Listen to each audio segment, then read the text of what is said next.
Hi, welcome back to another episode of Stand on Guard. I'm your host, David Crayden. Thank you so much for joining me today on this beautiful Friday, July the 19th, 2024. It's hard to keep up with the news, but we're going to try to do that. So we are in a very precarious position in this country. We need political change, but we also need the resolve to resist.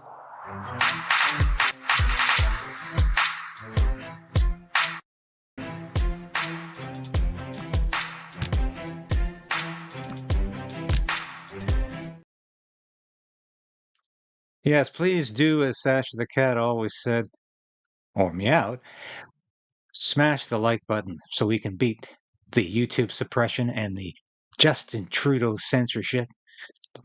Like the station and support us in any way you can. We really appreciate what you've done. We're going to keep boosting the subscribers because that's the best way to push back against both Trudeau and the suppression that we get. Had some great stories this week, some great broadcasts, and I thank you for your support, for joining up. Tell your friends and family about this station, that there's a journalist on here who spent his time in the trenches. You call that the military, literally, and on Parliament Hill. I've been there, I've done that, and I'm doing it again as an independent journalist. So I think it's important to keep telling the news as I see it. And I'm not being paid by anybody except you. And of course, a small stipend from YouTube. But I thank you so much for the support. And we've got so much to talk about today. And of course, the top of the show, we're going to talk about the remarks from the outgoing Chief of Defense Staff, Wayne Eyre, who, of course, was replaced yesterday in a very solemn ceremony by General Jenny Kerrigan, who is probably even more woke than Wayne Eyre. But we're going to go into that in detail because this guy just gets me so damn mad. This is what the military has come to, this cue ball general telling everybody what to think, what to do, dictating Trudeau's policies. And if you don't agree with Trudeau's policies, you're not loyal to Canada. This guy is a nutcake. I'm sorry to say that, but that's the way the military is being run now. And his replacement is not going to be any better. This is an equity hire. Yes, the only reason she's there is because she supports these woke policies that Trudeau wants, and Trudeau wanted to appoint another woman. That's the only reason. I'm not saying a woman can't do the job as well as a man, but that's not what's going on here. That's not what's going on here, and you know it. What else is happening? Well, chaos is breaking out today, of course, because there's an iCloud breakdown. Now, this fascinates me. It fascinates me to no end because I have been saying for years, we cannot have all of our data, all of our pictures, all of our recordings, all of our videos on some thing in cyberspace that can break down and can literally disappear. You can lose everything you own in terms of your records. You have a favorite recording, you don't have a CD of it anymore, let alone a record. What's that? Some people say you could lose it. It's gone, vanished, evaporated in cyberspace. Pictures, videos, gone. Might not even be able to access your bank account today because of the iCloud breakdown. Can't take a flight. This is absolutely insane. We cannot rely just on one company to look after our personal data.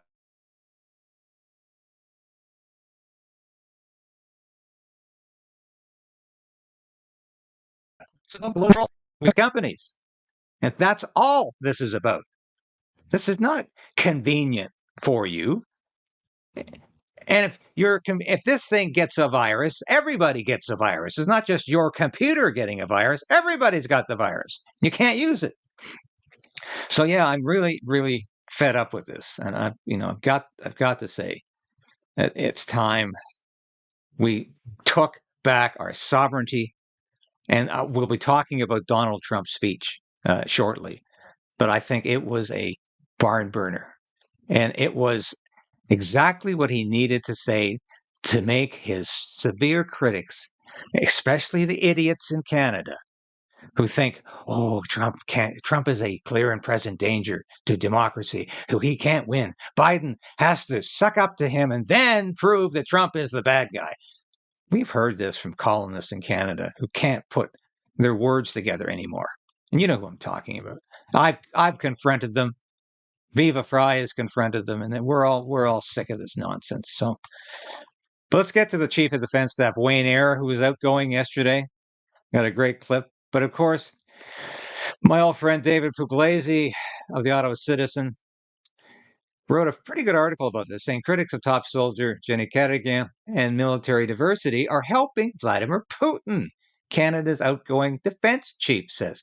Well, I didn't know that. I didn't think we were helping Vladimir Putin by suggesting our armed forces are ruled by woke ideology and have lost any sense of operational correctness or dress and deportment. I didn't think that was helping Vladimir Putin. I don't understand, General. What are you talking about? Well, let's have a look what the good general has to say. And I'm going to dissect his words here because this man is absolutely emblematic of what's wrong with leadership today and what's wrong with the Canadian Armed Forces. This man is the simple. You look up in the dictionary, Canadian Armed Forces, maladjusted, inappropriate, not prepared for defend Canada. This guy shows up. Let's listen to this clown. The long arc of history has clearly shown that when we are not at war, we are in an interwar period. Okay, thank you very much, Bozo. So we're in an interwar period. So we're waiting for the next war. You did nothing to stem that. You did nothing to stop the next war. So we're just going to just naturally gravitate towards the next war because that's what happens. War is inevitable, is what this guy is saying. It's just going to happen because it has to happen. We had to have the First World War. No, we did not. The Second World War might have been inevitable because we left doing something about it far too long. Appeasement was a policy in those days that didn't work. But no, we did not need the First World War. It was not inevitable, and it was a disaster and catastrophe for the world. And here's this guy saying, well, World War III is on the horizon, but it's inevitable. It's just going to happen, folks. And I just say so. Cue ball says so. Let's listen to some more of this guy. And I, for one, don't see that changing. Using peacetime processes and mindsets in this pre-war, and in some cases wartime environment, will not work. The question must change from why should we invest in defense when they can't spend the money, to, for the good of the nation, what can we do to help convert funding into capabilities and readiness with alacrity? Well, Mr. General, we didn't do anything with alacrity except implement woke policies and decimate the morale of the Canadian Armed Forces with dress and deportment policies, which allowed individuals to dress up and look like clowns, literally. You had them adopt clown suits and they could color their hair whatever, purple, green, blue, whatever color they wanted, tattoos on the face, nails 5 inches long. This was your idea of a military. This was your corrupt, horribly unfashionable idea of a military. Keep going, Eyre, because, In a recent podcast on the War on the Rocks, a podcast I listen to frequently, our NATO chair of the military committee, Admiral Rob Bauer, it was made clear that we must get past the lethargy, and that was the interviewer's term, not his, that has characterized the West's response to what could be existential threats. Namely, yes, Russia, bad Russia, bad Putin. We have to just go to war with Russia sooner or later. Let's get it over with, General Airhead says. Our military history is one of unpreparedness at the outset of war.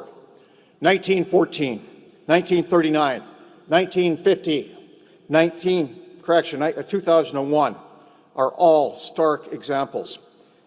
Let's not let that happen again. Let's get ready for the next war, eh, General? Urgency is required. That urgency is nowhere more necessary than our continued support for Ukraine in its struggle against vile and inhuman Russian aggression. Vile and inhuman Russian aggression. What about Ukrainian aggression? What about the fact that Ukraine was subjugating Russian minority in the Donbass? Actually, they were majority in that region, the Donbass region. This war began in 2014, which you apparently are completely unaware of. You don't seem to know that at all. The war was not unprovoked. The invasion was not unprovoked. It was provoked by people like you in NATO, who insist Ukraine can be a member of NATO when it cannot be. It was provoked by people like you who have no sense of history in that area, in that region of the earth, have no knowledge of what has gone on there in the last 10 years, are not aware, obviously, or just are lying about it, that the United States implemented one coup in Ukraine and that BlackRock wants to control that country. That's what the war is about, keeping the military industrial establishment fat. And no doubt you will be getting a job very shortly upon leaving your service. I use that term lightly, in the military. I'm sure there's a nice fat job waiting for you in the military industrial complex. It always is the case. So keep towing the party line. Keep saying what Justin Trudeau has told you to say. Keep mouthing the liberal talking points, because that's what you've been good at as a general, not preparing the military for war, even though you want one badly. Our military's not ready for war, and you know it, any more than the Americans are ready for war after 4 years of Joe Biden. This is a joke. You're a running gag. The implications of the outcome of this war are momentous for our global future. Evil walks the face of the earth, and it must be stopped. Along with the peak threat of war, the other biggest threat to our nation is disinformation. Oh, you knew he'd get to that. Do I hear Justin Trudeau in the background anywhere? Disinformation. Oh, yes, it's time. We have to censor people like this broadcast right now. We have to censor people for questioning your orders. We have to censor people for questioning your idea that somehow if we question your wokeness and your policies, which have destroyed the military, if we criticize that, that's disinformation. Eh, General Eyre? The nature of war remains, in the words of Clausewitz, a contest of human will. But if that will can be affected before the first shot is fired, there is winning without fighting. Our institutions of liberal democracy are under assault with a constant bombardment of conspiracy theories and lies that shape a narrative of distrust and decline. And these are created both within and outside the country. In Communist China's three-warfare strategic approach, this is called cognitive warfare. Our own institution is being targeted every day as we see pro-Kremlin trolls tailoring their insidious propaganda to cause maximum harm, in many cases with fabricated personal attacks.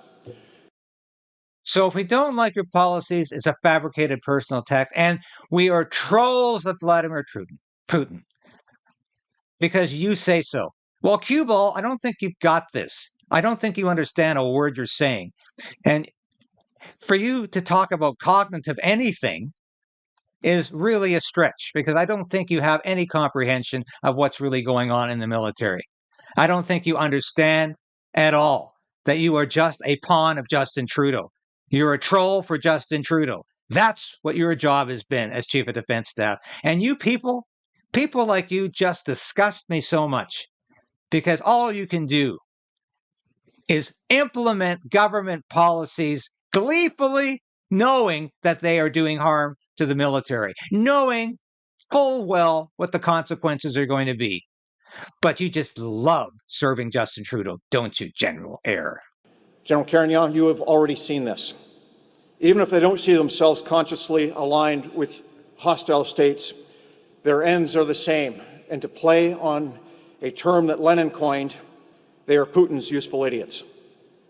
This is a real issue that allures those who would drag us into the culture wars. That is, drag us into the culture wars. You're the one who has started the culture war by attacking the military, by attacking the way military members should dress and should appear. You have put the emphasis on diversity. You have put the emphasis on woke policy and ideology. You were the one who started the culture war. We will finish it without you, General. Go into your retirement. Go work for your military industrial establishment so you can keep on enriching your friends with wars around the world, because that's what we have to do, isn't it? We can either treat people with respect and dignity, or we can be operationally effective. This is a false dichotomy. As we know, operational effectiveness is predicated on strong, cohesive teams. This disinformation will be a challenge for the country and the Canadian Armed Forces going forward. And with no clear answers for it or how to deal with it, Jenny, I know you are a fan of Marcus Aurelius, and it's wise to follow his counsel. The best revenge is to not be like that. Yeah. The best revenge is to just wipe out, eradicate your policies. But obviously, that's not going to happen with this new chief of defense staff. When Pierre Poilievre is prime minister, when, not if, he needs, as he's promised, to annihilate these woke policies within the armed forces. And his first thing, matter of business, should be to appoint a new chief of defense staff and get rid of Trudeau's appointee, because these people are doing nothing but implementing Justin Trudeau's woke policies in the military. Now, if I said woke once too often during this broadcast, my apologies. But I can tell you this. You want to see? Oh, sorry. Trying to find. There's the face of Canada's military today.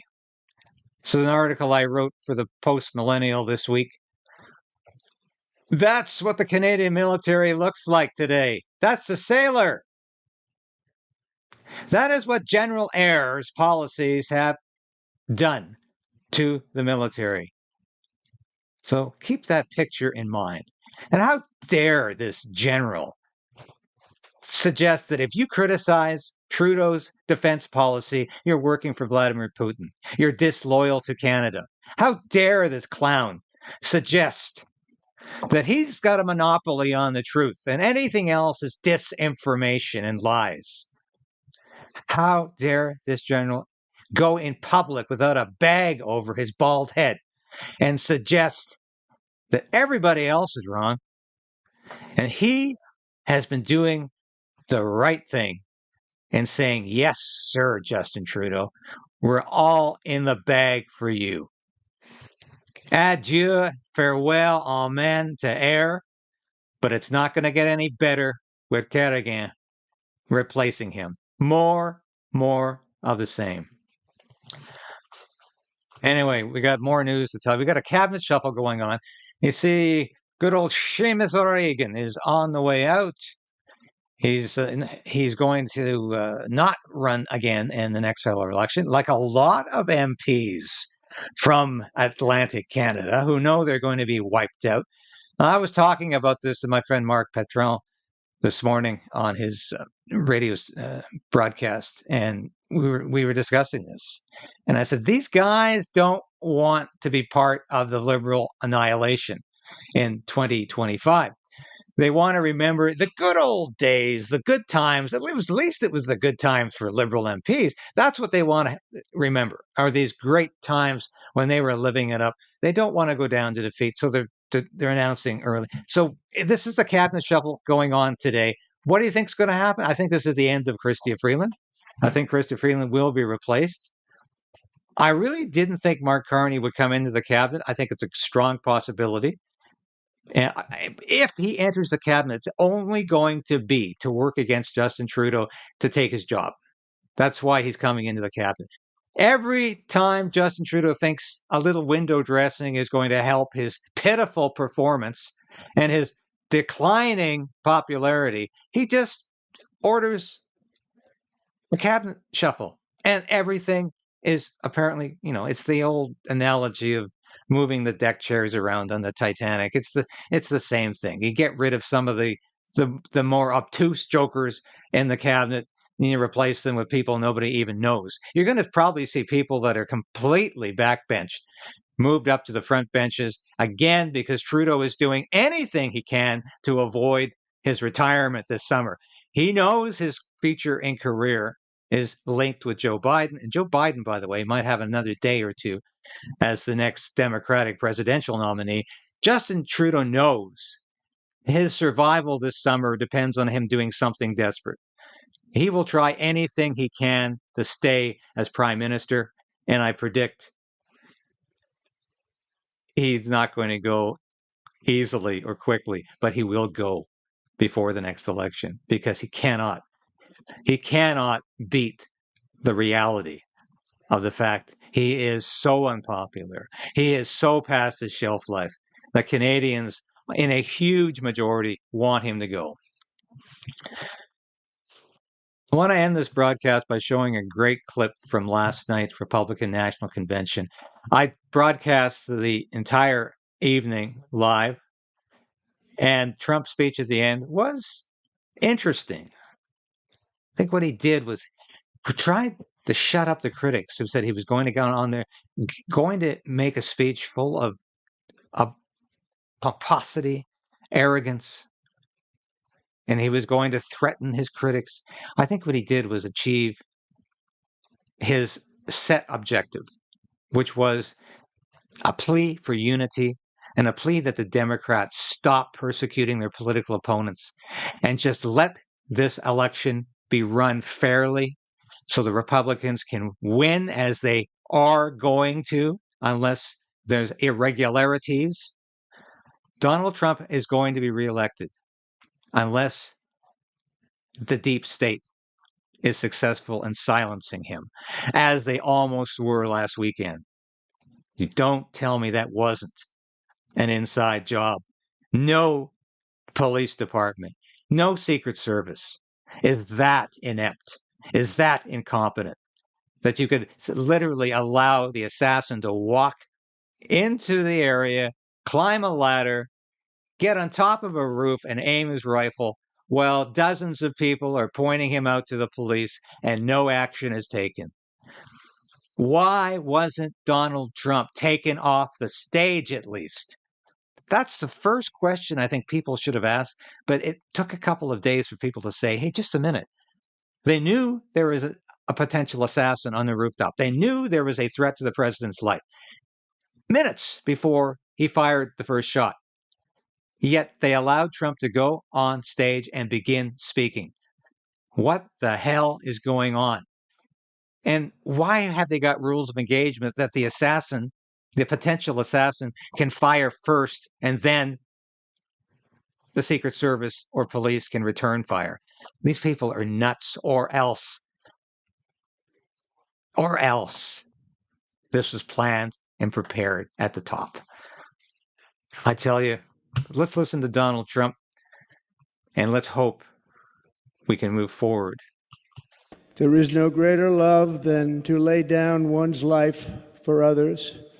This is the spirit that forged America in her darkest hours, and this is the love that will lead America back to the summit of human achievement and greatness. This is what we need.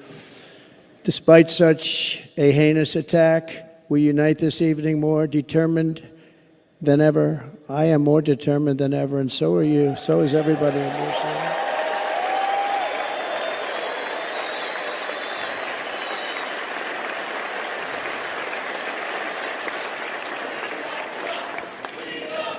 Thank you. Thank you very much.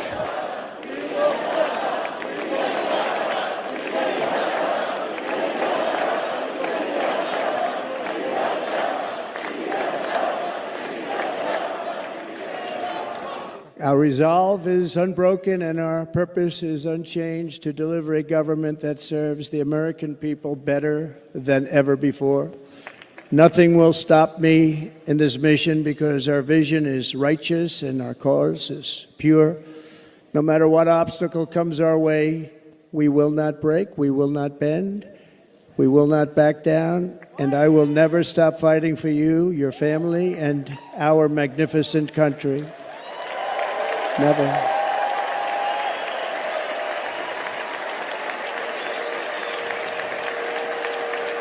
And everything I have to give with all of the energy and fight in my heart and soul, I pledge to our nation tonight. Thank you very much. I pledge that to our nation. We're going to turn our nation around, and we're going to do it very quickly. Thank you.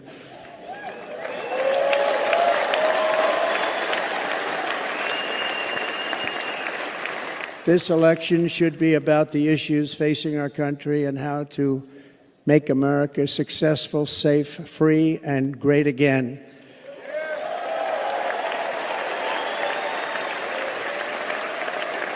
In an age when our politics too often divide us, now is the time to remember that we are all fellow citizens. We are one nation under God, indivisible, with liberty and justice for all.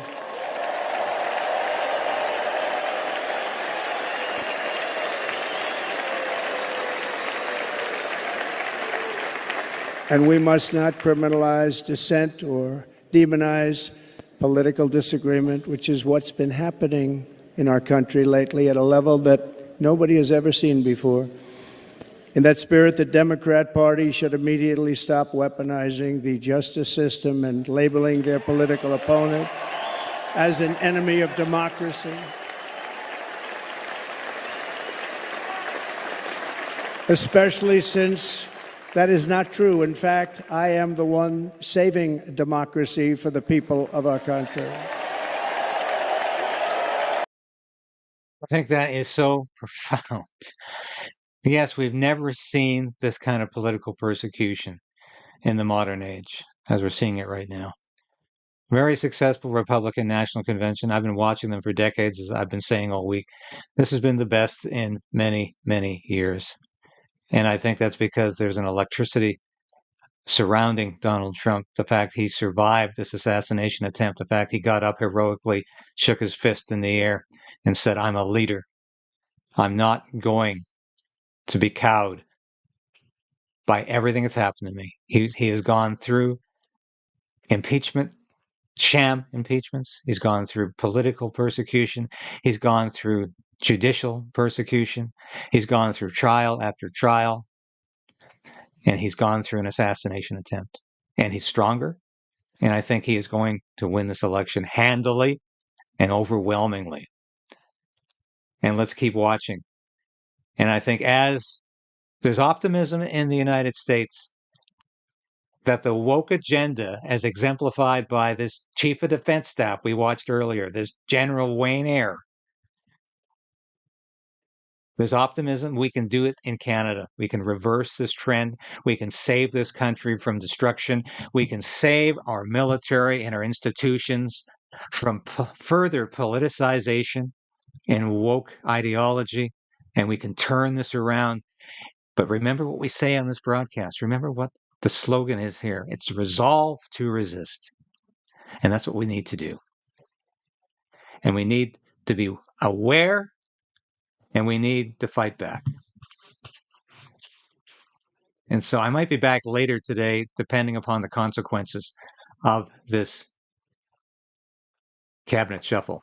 Thanks for watching. Thank you for watching this episode of Stand on Guard and being a part of the KRAYDEN'S Right channel. If you've watched this episode to this point, you've watched it all. And that's really important for a small station like this.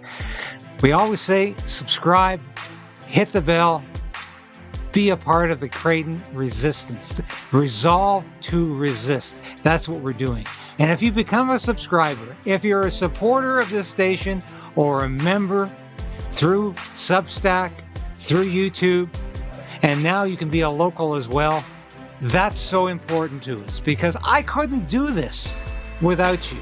I made a decision to become an independent journalist about a year ago because I wanted to bring all of my experience in the military, in journalism, to you. I don't promise anything I can't deliver. I don't offer clickbait. I offer truth. The truth is out there, and it's my job to bring that truth to light and to you. Thanks for being a part of the KRAYDEN'S Right resistance, and we'll see you again soon. So we are in a very precarious position in this country. We need a political change, but we also need to resolve to resist.